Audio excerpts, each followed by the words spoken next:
And our final game on Sunday, guys, the Bucs and the Saints, may be the game I'm most excited about, not because I'm a Louisiana dude and a Saints fan, but because I think this game has the most, just the most back and forth, strength on strength on strength on strength on strength that we're looking at really in the entire slate here. Guys, when we take a look, Brett, I'll start with you, but it's a 3-point game right now in favor of the Saints. It is a 52 total.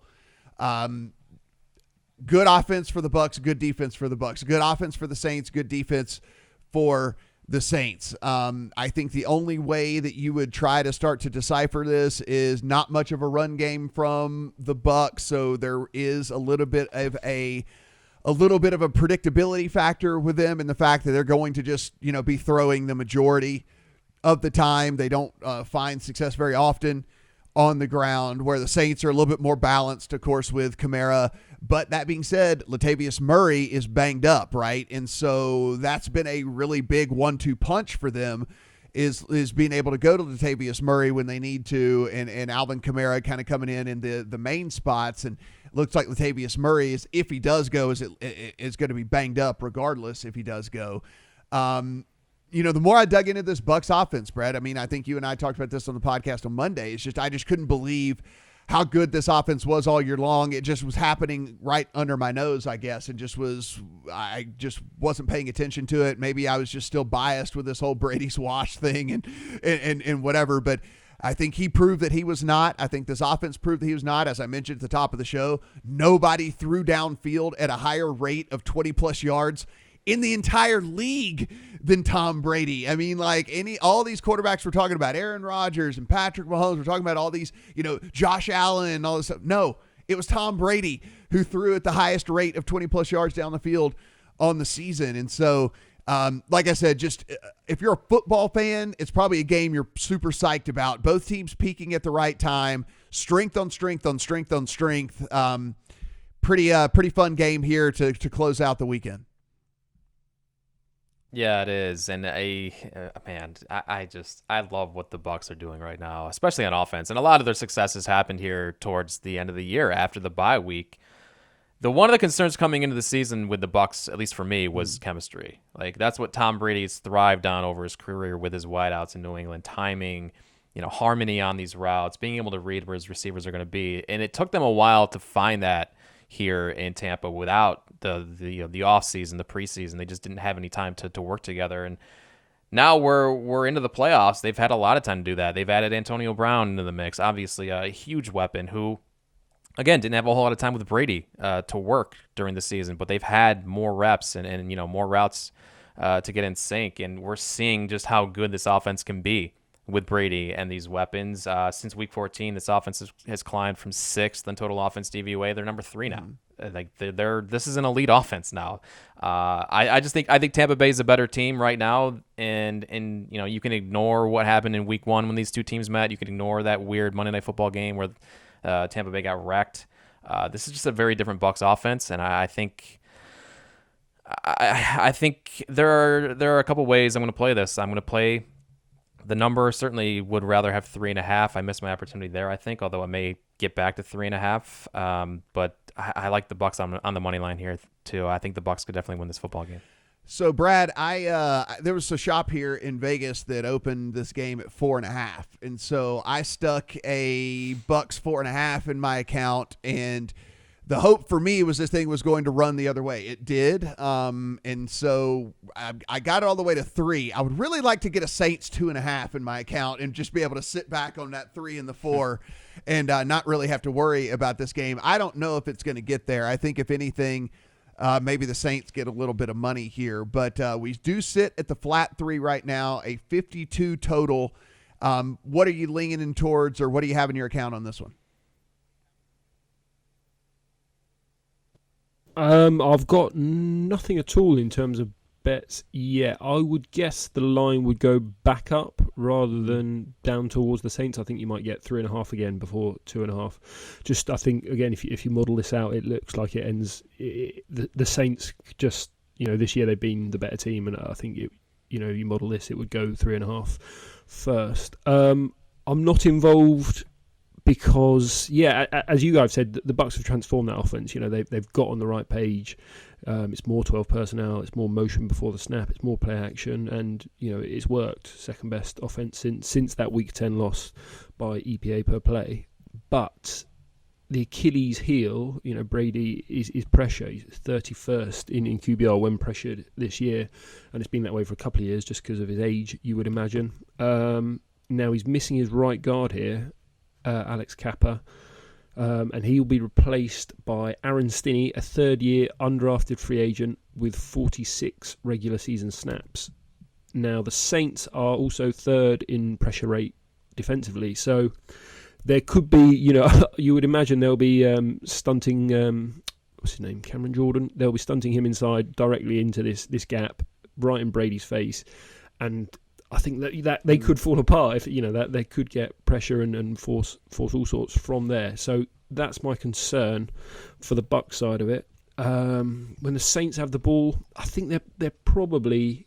I think they're going to move the ball. I think the Bucs are aggressive defensively. They gamble. They can be moved. They'll bite on play action. They'll bite on fakes. They'll jump screens. Well, I think we saw that in that Monday night game where they were jumping screens and then just getting burnt behind it. So I think that Sean Payton is probably good enough to outsmart the Bucs defense and get the Saints the points. So I would lean Saints -3, but I'm not involved yet just because of how much the Bucs have improved. My biggest thought here, and I can't believe I'm saying this because as many rants as I've gone on, against this deal, but so Taysom Hill 2 DNPs in a row, right? Wednesday and Thursday. Latavius Murray a couple of DNPs again as well. So the one thing that Taysom Hill has done, and as much as I have screamed from a mountaintop, what in the hell are you doing, Sean Payton, continuing to put Taysom Hill into the game? At least now they're just putting him in as essentially, okay, we're going to get an extra offensive player against your defense, and they're just using him as kind of like in the Tim Tebow type, role where they need 3 or 4 yards. They just line him up. He's going to run the ball, but they have a running back that can block for him, and that's what they've been using Taysom Hill with, kind of here recently. Well, taking that dynamic out, and then if Latavius Murray isn't there either, like having that guy that can pick up those short yardage first downs and having that guy that can kind of continue to move the chains is something to me. I don't know how much it is, but it's something to me anyway. So I'm going to really, really, really pay attention to the injury report as it comes out on Friday to see what the Latavius Murray, Taysom Hill situation is for the Saints, and if they're, looks like they're going to be able to go or not, how many of those guys are going to be able to go. But, like I said, I've got a +4.5 in my account on the Bucs. I think and this is the biggest cop-out answer to anything on the face of the planet, but this just reeks of a field goal game, like one way or the other. Like whoever has the ball last is like kicking the field goal to win the game. It just, I don't see either one of these teams running out on the other one. I don't see either one of these teams having a significant advantage in really any aspect of the game, other than, like I said, the Bucs run game, I guess, is pretty weak in comparatively to what's going on from the Saints side of things. And that maybe could play a role later on in the game if they get too predictable or something. But, the way that they found out how to utilize Antonio Brown, the way that they use those 2 receivers. Listen, they did that last week, guys, and Chris Godwin had his worst game he's ever had as a pro. That's not going to happen again. The dude dropped 5 friggin' passes in the same game. He had 6 recorded drops in his career, and he dropped 5 balls in the same game. I mean, that's just not going to happen again. So if anything, this offense is even more efficient this week than what we saw last week, which is still pretty damn efficient. So it's a real tough game for me. I guess the reason I took the Bucs is if you're going to give me any points in this game, and a game that I think is going to be tooth and nail right down to the very end, I'll just take the points, right? I'll just take the points with either team. Had it been 4.5 for the Saints, I'd have taken 4.5 for the Saints. It's 4.5 for the Bucs. I'll take 4.5 for the Bucs in this thing. So, but super excited about this game and how this could all play out. I guess the question here before we leave, I did want to ask, we are talking two really good defenses here, and as efficient as the offenses have been, we are talking two really good defenses as well. A total of 52 points, Brad. A little high. I mean, it's above the 51, the 51 where you're getting like the 31-20, the 27-24, all that. Like it's at 52 right now. A little high, or you think it's right?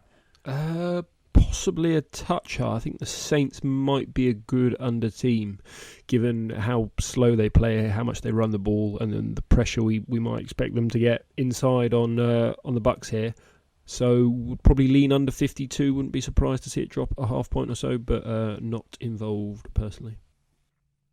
And Brett, you're going to be holding out to try to get a hook. Is that what is that how we're kind of playing this game right now? I like the Bucs money line too. As far as the total goes, I mean, I can always make a case for the Saints under. The same rules apply as last week, and that was just the easiest under ever. They don't go for anything downfield. They run the football. That might change this week if they don't have the two key pieces in that running game. But I do like the Bucs to win this game, and if that happens, I think the proper correlation is the over. This is an offense that throws the ball downfield to playmakers who can kind of break a game open. And that's what Tampa's going to need to do to win this football game. Force New Orleans to play to passing prop of Tom Brady is at 305.5. So it's kind of like, it's like if that's the path to victory for them, then like you said, the correlated play would be the over. Definitely, and that leads to more plays and at a higher chance in an over if New Orleans is forced to play catch up a little bit. So that's kind of the correlation I see there. I'm not going to have a play on the total, but that's what I would bet if I were to take a side.